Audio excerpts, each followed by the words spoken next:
Shalom Bapak Ibu, saudara-saudara yang saya kasihi.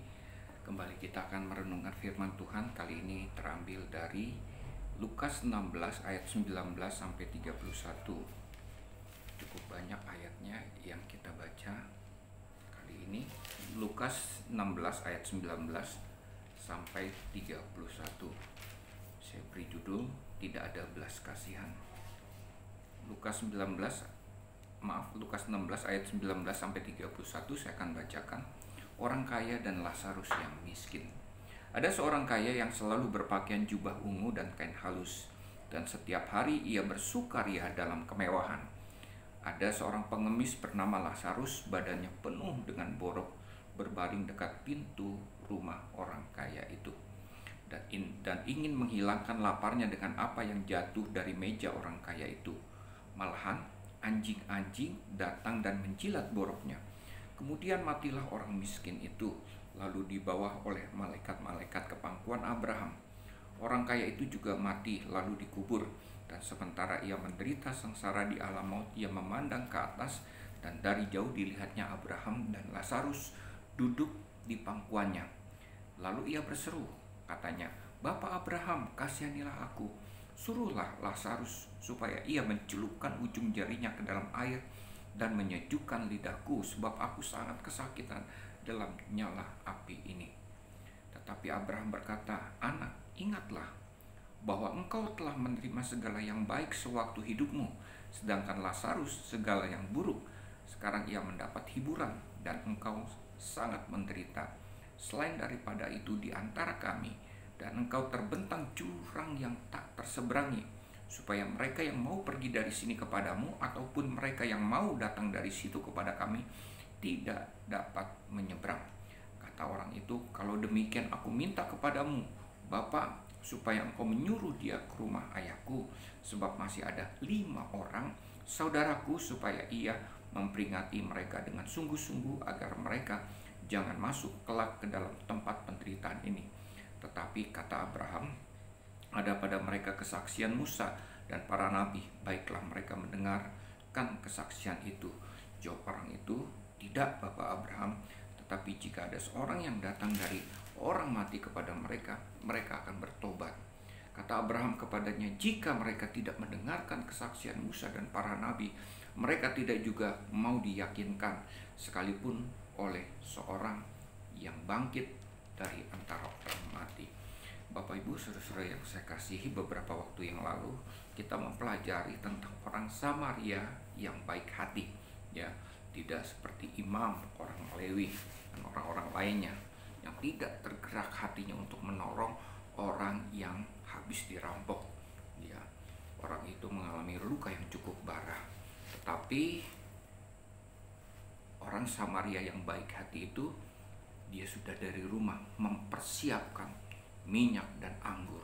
Untuk apa? Untuk kalau dia ketemu dengan orang yang mengalami kecelakaan, maka dia bisa mengambil tindakan, yaitu mengurapi orang itu dengan minyak dan anggur, ya.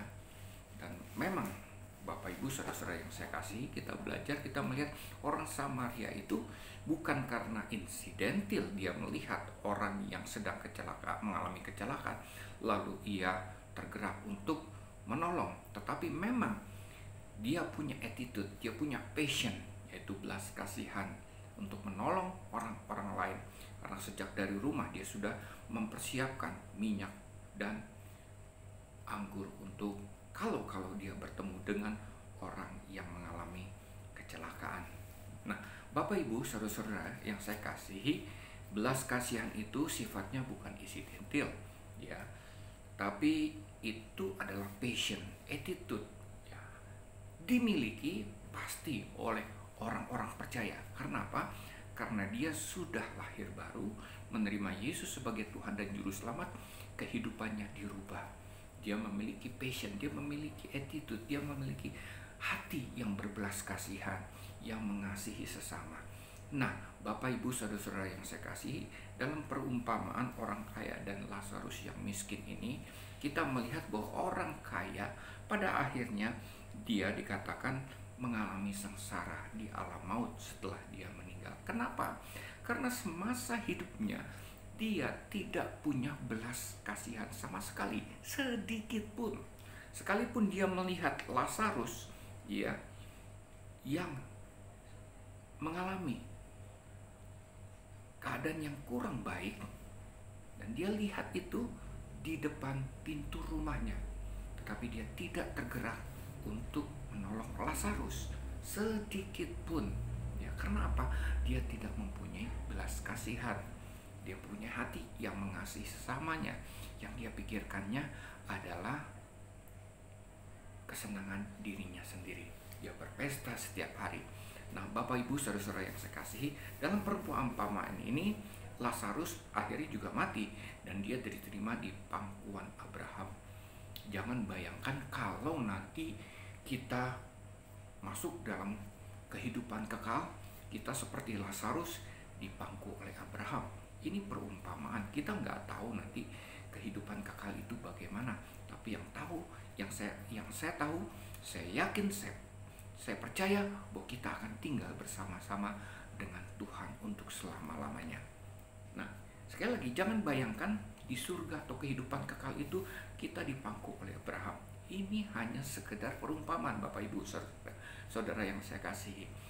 Orang kaya itu dibandingkan dengan Abraham. Kenapa muncul Abraham di situ, tokoh Abraham? Oleh karena Abraham mempunyai hati yang berbelas kasihan kepada orang-orang miskin, kepada Sodom. Ya, sekalipun Sodom itu berdosa, tetapi dia mempunyai belas kasihan untuk kota Sodom.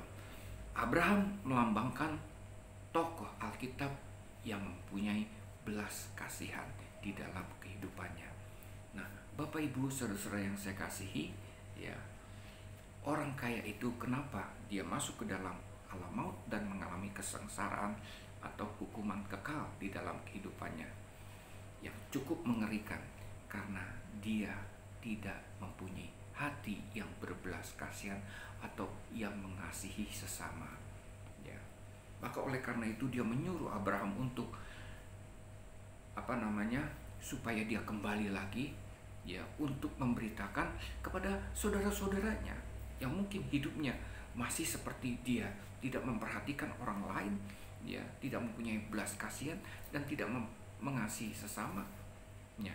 Nah, Bapak Ibu saudara-saudara yang saya kasihi, ya, sekalipun dikatakan, ya, ada orang yang bangkit dan memberitakan tentang kabar baik, tentang Injil, tentang Alkitab kepada mereka, kesaksian Musa dan lain sebagainya, belum tentu mereka berubah kehidupannya, yaitu memiliki hati yang berbelas kasihan. Karena apa? Karena mereka belum percaya, tidak mau percaya kepada pemberitaan firman Tuhan, kepada kesaksian orang banyak.